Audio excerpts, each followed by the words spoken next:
हाँ तो बेटा आपका फिर से आपके अपनी यूट्यूब चैनल पर स्वागत है।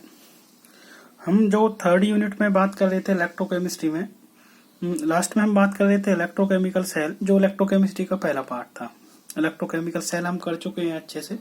अब हम इस इलेक्ट्रोकेमिस्ट्री के दूसरे पार्ट की तरफ चलते हैं। This is electrolytic cell.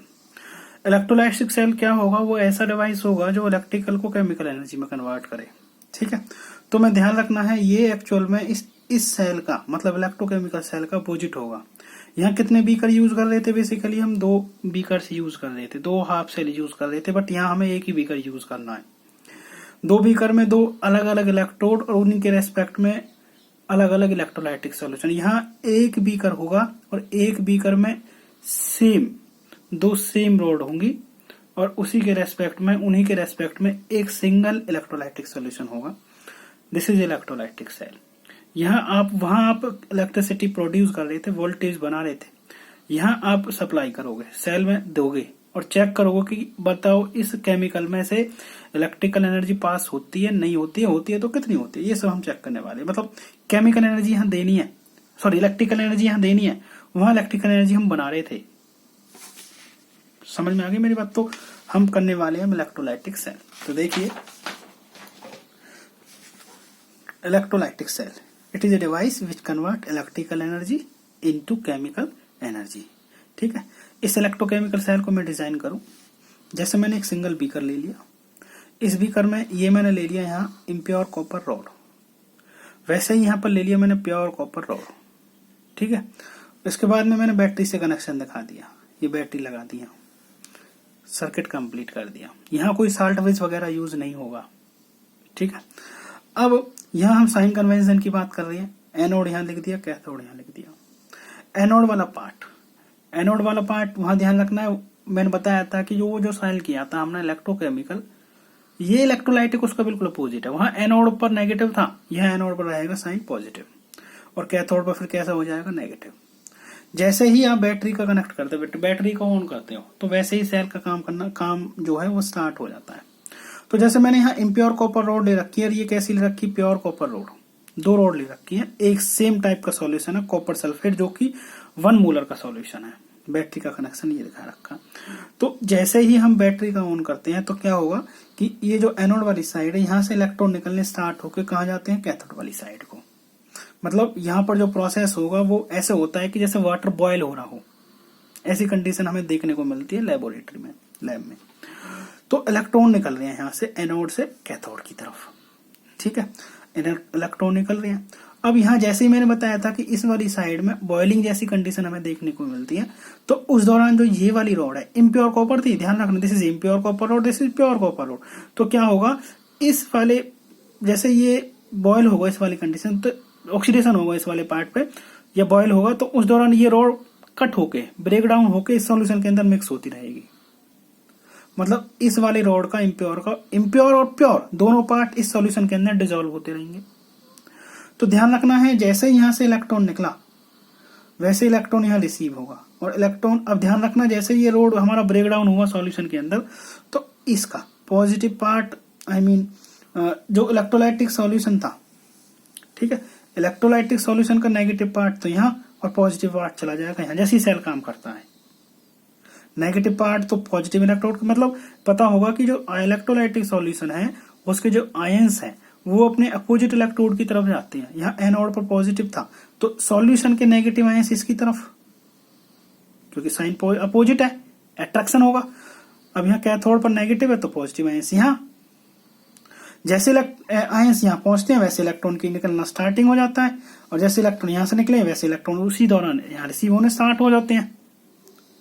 तो एनोड पर जो कॉपर था, इस वाले कॉपर, ये हमारे पास ब्रेक डाउन हो के कॉपर किस फॉर्म में जाएगा? Cu2 positive. जो पॉजिटिव वाले आयंस है वो कहाँ चले जाएंगे? इस रोड की तरफ। अब वो जो पॉजिटिव, जैसे Cu2 पॉजिटिव है, ये सारे पॉजिटिव कौन से? Cu2 positive. जैसे ही इलेक्ट्रॉन को रिसीव करेंगे तो क्या बन जाएगा? Cu सॉलिड, मतलब प्योर कॉपर बन जाएगा इस वाली साइड में, कैथोड वाली साइड में, और वो प्योर कॉपर इस रोड के ऊपर डिपोजिट होता रहेगा कंटिन्यूअसली। और ये रॉड जो है वो हमारे पास धीरे धीरे टूटती रहेगी इस सॉल्यूशन के अंदर। कहने का मतलब ये है ऑक्सीडेशन वाला पार्ट की जो हमारे पास जो रॉड है, ये इसकी थिकनेस कम होती जाएगी और इसकी थिकनेस बढ़ती चली जाएगी। तो इस तरह से हम इम्प्योर कॉपर से प्योर को पार्ट निकाल सकते हैं, इम्प्योर मेटल से क्या निकाल सकते हैं, प्योर। और जो कि कहा उसके रेस्पेक्ट में हमने उसी का ही प्योर मेटल लेना पड़ेगा और इलेक्ट्रोलाइसिस करा देंगे फिर, ठीक है। तो इस दौरान जो एनोड वाला पार्ट है, जो इम्प्योर रोड थी, वो हमारी पतली होती जाएगी और ये मोटी होती चली जाएगी। तो देखो एनोड पर जो Cu सॉलिड था वो किस में कन्वर्ट हो रहा था, Cu2 पॉजिटिव प्लस 2 इलेक्ट्रॉन्स में एनोड पे। कैथोड पर जो Cu2 पॉजिटिव था वो इलेक्ट्रॉन रिसीव करके क्या बना रहा था, Cu सॉलिड, प्योर कॉपर बन रहा था, ठीक है। ये सारा कुछ जो मैंने अभी वर्किंग समझा है ये सारा हमारा इसमें लिखा हुआ है। ये ऑक्सीडेशन वाला पार्ट है, तो ये कौन सा पार्ट है बेटा, रिडक्शन वाला। कौन सा पार्ट है, रिडक्शन वाला। बात समझ में आ गई। देखो एनोड वाली रिएक्शन तो ये हो गई, ठीक है। यहाँ पर जो कॉपर था, कॉपर 2 पॉजिटिव में फॉर्मेशन था और जो T पॉजिटिव थे वो कहाँ जा रहे थे, पॉजिटिव इलेक्ट्रोड पर। नेगेटिव जो था वो आ गया Cu2 पॉजिटिव, फिर हमारे पास कैथोड पे Cu2 पॉजिटिव था, वो इलेक्ट्रॉन रिसीव करके किसमें कन्वर्ट हो जाएगा, Cu सॉलिड में। आगे बात समझ में। तो ये हमारा रिडक्शन वाला पार्ट, ये ऑक्सीडेशन वाला पार्ट, सारी वर्किंग मैंने इसमें समझा रखी है। तो this is the electrolytic cell. ध्यान रखना है, इस इलेक्ट्रोलाइटिक सेल या इस प्रोसेस को बोलते हैं इलेक्ट्रोलाइसिस।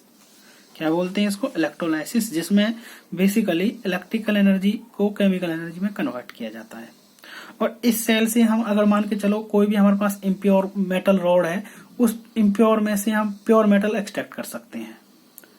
जैसे हमारे पास ये इम्प्योर रॉड थी, मैं कहने लगू बेटा इस इम्प्योर में से प्योर पार्ट निकालो, तो आपको तुरंत उसी इम्प्योर का प्योर पार्ट लेके और उसी के रेस्पेक्ट में इलेक्ट्रोलाइटिक सॉल्यूशन लेके इलेक्ट्रोलाइसिस करवा देंगे। तो उसमें से टूट के ब्रेक डाउन हो के वो जो हमारे पास प्योर पार्ट था वो प्योर इम्प्योर पार्ट था, उस इम्प्योर में से प्योर पार्ट जो होगा वो प्योर मेटल के ऊपर डिपोजिट हो जाएगा ड्यूरिंग द इलेक्ट्रोलाइसिस। बात समझ में आके नहीं आई, देखिए आगे।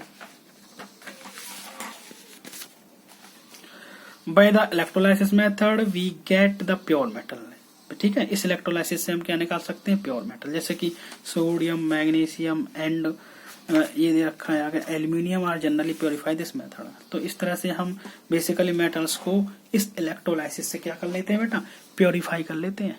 क्या कर लेते हैं, प्योरीफाई। क्लियर मेरी बात, आगे देखो।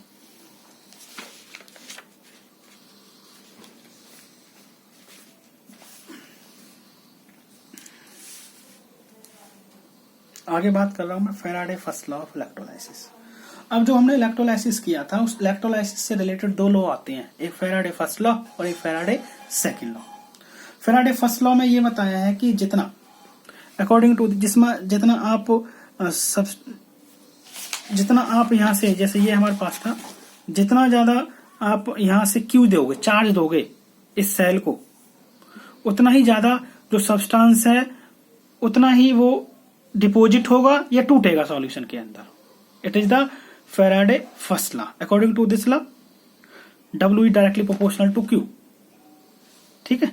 W directly proportional to Q। W है अमाउंट ऑफ सब्सटेंस डिपोजिट और liberate from the electrode, is directly proportional to Q। Q मतलब चार्ज, जितना चार्ज देंगे उतना ही ये इलेक्ट्रोलाइसिस प्रोसेस सब फास्ट होगा, मतलब ये यहां से यहां डिपोजिट होगा, ठीक है बेटा।